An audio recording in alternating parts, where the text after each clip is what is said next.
Hello everyone, welcome to Grow Your Future with Luxland. I am Zah, the CEO of Luxland Investments. Today we are joined by Jade and Mark. How are you guys? Very well, how are you? Very well, very well. I'm amped. I've got I just had a coffee, so I'm pumped. It always works a treat for you, doesn't it? So today, guys, we are going to be talking about a little bit of a different topic that we've spoken about before, but this is a good one because a lot of people go through this on a daily basis, and that is how crisis can create an opportunity. Now, for me, this is I guess not just for me, but for many people, this is a quite a big thing.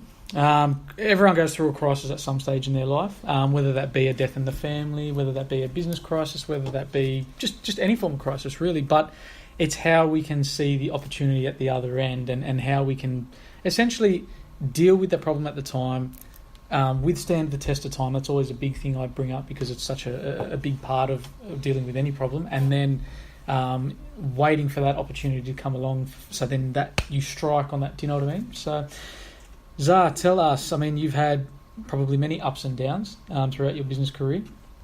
Is there any that stand out from the pack? Look, crisis can be defined as a failure or as a mistake or an adversity that you go through in life or business. And, you know, like you ask anyone who's successful, and almost every one of them will say that they've had to deal with some sort of adversity or crisis, you know, on their journey. You know, like I've been through plenty, you know, when it comes to life or business. You know, fortunately for me, personally, I've never had to deal with too much death to anyone that's been super, super, super close to me, like as in an immediate family member or something like that. I have had to deal with death in terms of friends and all of that sort of thing, but in terms of like immediate family, like fortunately I haven't had to deal with it, so I don't know how to relate to it. I've had friends who have had to deal with it, and you know, it's hard to kind of put yourself into those shoes when you've never gone through it. But when it comes to business, because that's what I'm an expert in, business, crisis is, to me, it happens every single day, but it's very easy to get caught up in the crisis and in the adversity where you feel like the whole world is caving in and, you know, like all is lost. But really what happens is when one door closes, another one opens. That's and exactly if you can see past the, you know, all the negative bullshit that you've got to go through and see what can happen long term right at the other end, and you can see light at the end of the tunnel, then something good always comes out of it. So, you know, for me, for example, you know, I've had some bad business partners in my past, and I really took it very, very personally that I went through those bad partnerships. But what happened was those bad partnerships happened for a reason and led to even better partnerships and better business opportunities. But it's very hard to see it at the time, and it only comes with experience. So you've got to go through it. You've just got to persevere. And then when you get to the other side, what happens is that you can look back and say, you know what, that crisis and adversity had to happen. Like it really did have to happen. And I'm going through adversity now with a few of my businesses, and you know, and it's easier to deal with because I've been through it before. I can see that opportunity comes out of it. But yes, right now, you know, in the thick of it, it's very, very hard to deal with, and you know, a lot of people find it very difficult to kind of get through that period. But if you can see the opportunity on the other side, as in, you know, it could be, you know, a different sort of business opportunity or a different partnership or a different career if you're working. Like for example, a lot of people have a bad time at work, you know, and they think, or they get fired from a job. But really, it's a blessing in disguise because all of a sudden, you know, 6 months later, they've landed their dream job, and they're happy as Larry. So, you know, you've got to be able to just persevere and get through it. Yeah, no, I love that.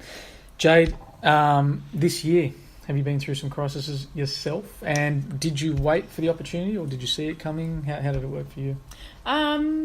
Yes, I can say that I have been through crisis this year. I think it would be a lie to say that I've not been through a crisis this year or the year before or the year before that. And I think I used to see, I'm going to take it back a step. I used to see a crisis as a really, really, really bad thing. And it would just be almost like that flight or fight mode for me. But as you progress in business and as you gain more experience, and you become more self-educated and self-aware, I think that you just, it's all a mindset, and I think you turn that crisis around into opportunity. And I always talk about this all the time. I think people get a bit frustrated when I say that this, the crisis that you're going through this is the change zone. This is when the changes are going to happen. The changes don't happen when you're killing it and, your business is, profitable and successful, and you've had record sales one year, or it doesn't matter what business it could be in. You've developed an amazing piece of tech, or whatever business, whatever industry that you're in. That's not when the change happens, really, because you do become quite complacent. So I'm really grateful for the crises that have happened to me throughout my career, my life, my entrepreneur journey as well. But the opportunities that that I think if you really focus in on it is an opportunity, you have to go through the storm, then any crisis is an opportunity to change.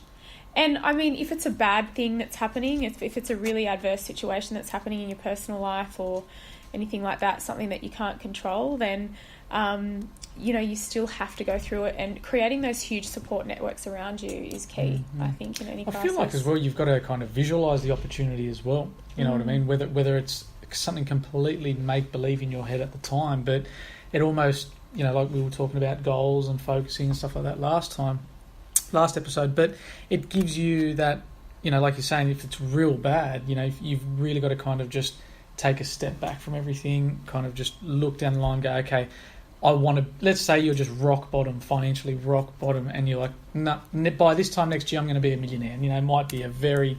It's mindset. Yeah, but it's the whole mindset, and we've always said... It's the law of attraction. Yeah, exactly right. You've got to put that visualization out there so that, you're looking at it every single day. It needs to be in your mind. So... a lot of people feel like they're not good enough at certain things, and I find that's a crisis. That's an adversity, because that's a roadblock. You're roadblocking yourself. Yep. You've really got to believe in yourself, and you've got to back yourself, and you've got to visualize that success in your head, so you see it every single day, even if you don't have it. And the good things will eventually come because you're working towards those goals. Like for me, for example, like I've been through it. Adversity after adversity after adversity in my businesses, and I've continuously told myself, I am the best in the business. I'm best at what I do, and to the point where I've been the only one that's really believed in myself. And besides obviously my wife and some key players in my team, but there's been people who have never believed in me, and they've just pointed the finger at me, and they've laughed at every single thing that I've done, and they really didn't back me with my goals and my visions and all of those sort of things. And those people now, they can't be found, because now I'm actually really reaching my goals and I'm doing quite well. But what got me through was that I kept visualizing success. And what happened was, whenever I reached an adversity or some sort of crisis, I always turned a negative into a positive. And that meant that closing one door meant I had to open another one. So like what Jade said about, it's where the change occurs. Like it's almost like, it's like training, for example, when you're lifting weights and you're on your 10th rep and you're going to failure. That's when the growth occurs, because that's where the adversity strikes. So the change zone. That's right. But if you just go in and just go with the flow and just you're just going in doing the motions, what's going to happen is that you're not going to grow. There's going to be no growth from there, so that you're not hitting any crisis. So in business, every time you hit a crisis, yes, it feels like it's the end of the world, but really what's happening is you're training your mind, you're training your body to really deal with that stress, and you're going to get through it.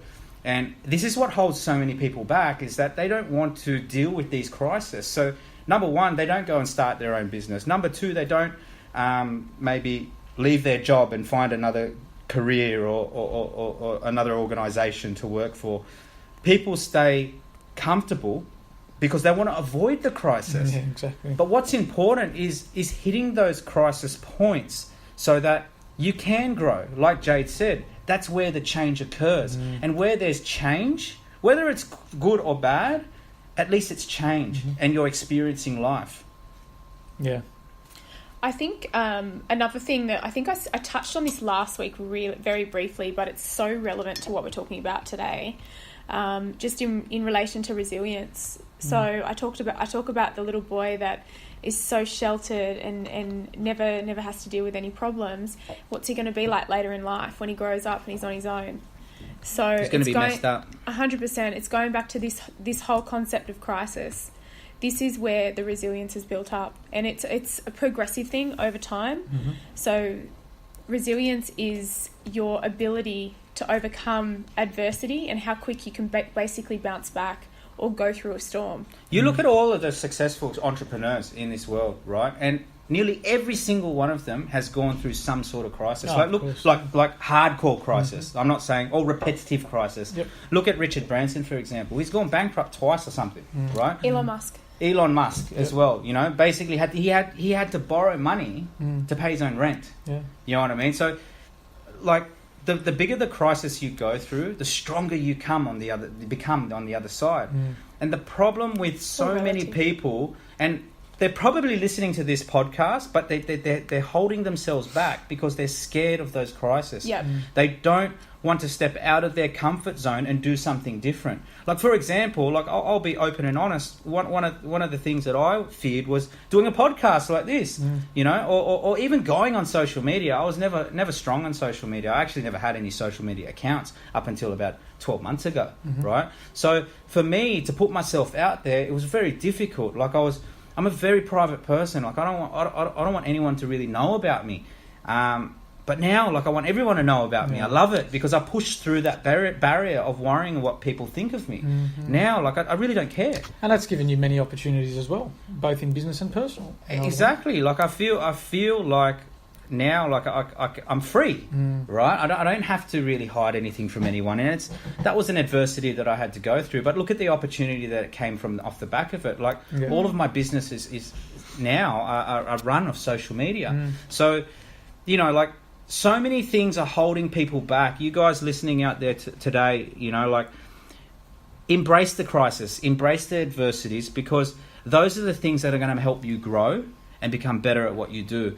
Don't be afraid of them. If you're sick of the job that you're working at, just leave and find another job. And if you leave, a lot of people don't want to leave jobs, right? Because I need the pay packet, I need the money, I'm safe and secure. Sometimes you need to have that money cut off.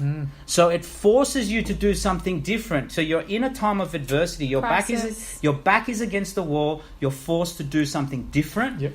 And then you go and do something that you actually love. Or you might hit another crisis and another adversity where you go into an industry or a new job where you don't like that one as well. But at least you're filtering out all the bad stuff. That's right. To get into the good stuff where you actually really want to be. And that you can take to every aspect of your life. It's like a relationship with a girl or a guy, right? You don't just marry the first person that you meet, you know what I mean? You go through a few different relationships and you test it out. And you might go through some bad breakups, you know what I mean? Bad relationships. But then you learn to value the person that you marry, right? So you've got to look at all the bad breakups people have gone through, but then they found the girl of their dreams or the guy of their dreams, right? It's the same in business. I've failed more businesses than I have succeeded. But look how happy I am. I feel so accomplished. And I might fail more businesses. I don't know. You probably will. I probably will. Thanks for your support and encouragement. But you know what? It's life. That's what happens, and that's what makes you better. That's right. Exactly right. So to give everyone a bit of a breakdown, because we didn't go through it at the